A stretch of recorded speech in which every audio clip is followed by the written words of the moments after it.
Alrighty, what's up, guys? Welcome to episode 99 of the build. Yesterday, so August 5th. We took a CCW class, so it pretty much took all day, and there wasn't really much to document. I did some odd and end things, answered emails, read a couple things, but it wasn't like a lot to document. But I want to at least acknowledge the fact that I did something unwork related, as putting the whole storyline together. There's a couple things like work related that I want to talk about, and I've kind of slacked on doing the build because there's just a lot I'm trying to figure out, which is like the constant pinball game of doing this. But I figured out something this morning, and I wanted to at least touch on it and publish it. I already shared it publicly on Instagram today, so it's not as nerve-wracking. Let's just get it over with. Alright, so I finally kind of made this connection, and what people see on social media is I think we all lose context. Social media is great, first of all. It's great. It's very powerful. I'm obviously a big proponent of its power to reach people. I would say utilize it a lot to get a hold of people.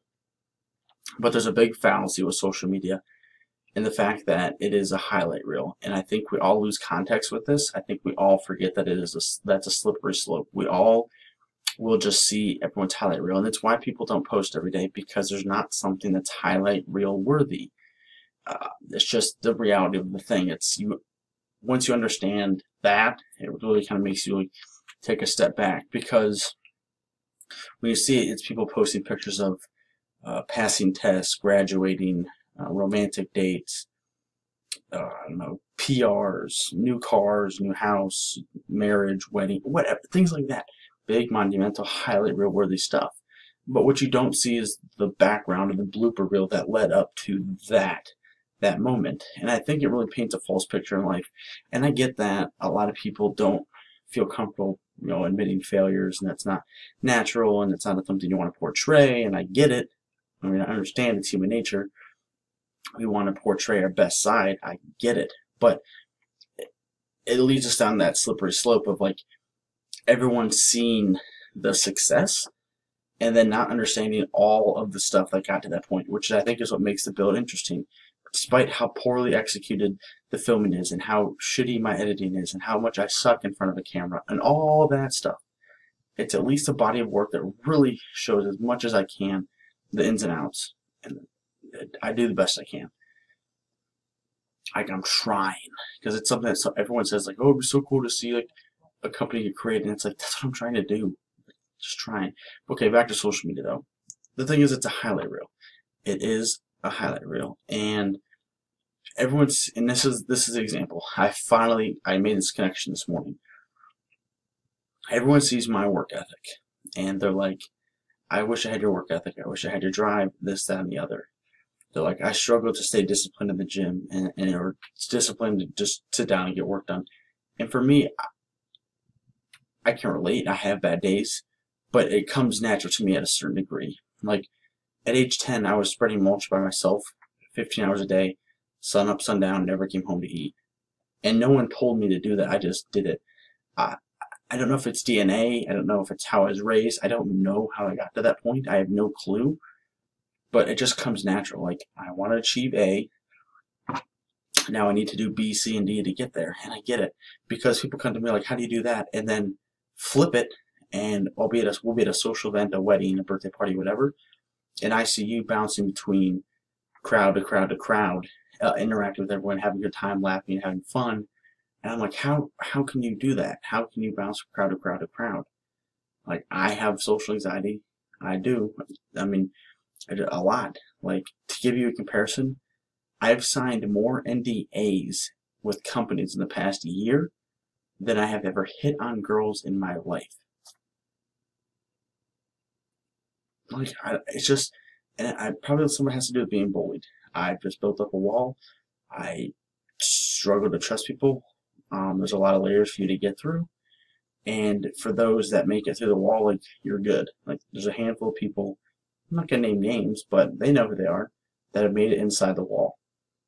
That I will do anything in my power for them. I will utilize my work ethic to help them achieve anything, do anything, be anything, whatever. But to get to that get through all that. It's hard. I just social events. I can't put the same way you can't put into words why it's hard for you to do something. The same thing as I can't put into words why I struggle in social settings so much. I just don't understand.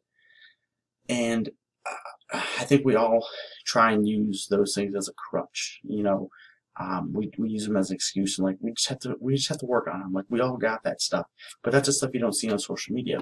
Like I go to therapy for my social anxiety. I go once a month. I used to go every other week.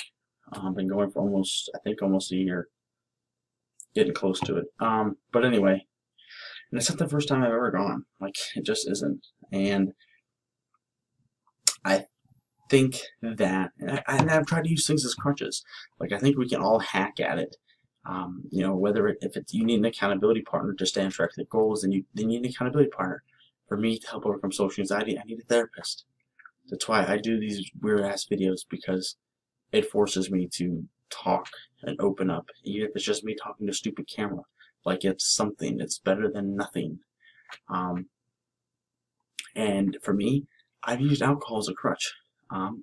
Last summer, like I drank way more than I ever had in my life, and it was a lot. And like, you know, getting pulled over twice and having to pass a DUI test, you know, that was the turning point.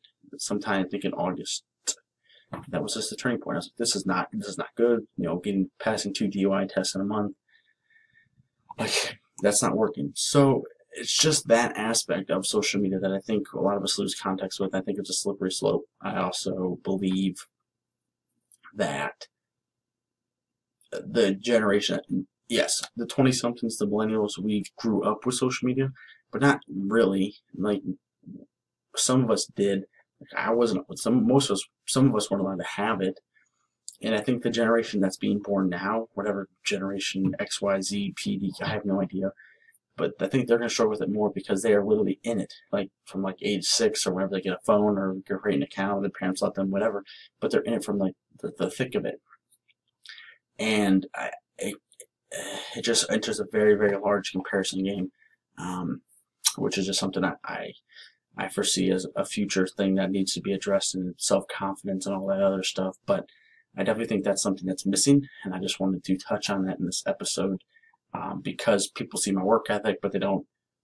And I try and do the best I can, because I feel like, why are you sharing this stuff? Like, why are you being like, blah, blah, blah. So I do what I can. I mean, I'm not trying to say like, oh, my work ethic is great. Yeah, but it comes with a lot of baggage. And just like you have it on the flip side, we all basically, the moral of this, what turned out to be a longer video than I expected, is we all got stuff. We all got stuff that sucks. We all got stuff that's a problem, and we just gotta hack at it in our own creative ways. There's not one person on this planet that has everything figured out, that has everything solved, that has got no problems to deal with, despite what they post on social media. So I will see you guys in the official episode 100 of The Build.